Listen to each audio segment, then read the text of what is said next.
अगर 10 साल उनकी सूबे में हुकूमत रही है, 10 साल, अगर 10 साल अगर मुझे मिलते, शहबाज शरीफ को मिलते, या हम में से किसी का या इसको मिलते जो मेरे पीछे खड़ा है, तो आज जनाब, आज ये सूबा पाकिस्तान का सबसे खूबसूरत सूबा बना होता,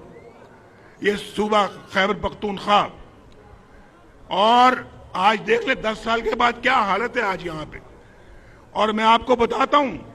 अगर 10 साल मुझे गवर्नमेंट मिली होती और मेरी गवर्नमेंट को तोड़ा ना जाता, मुझे बेटे से तनख्वाह ना लेने पर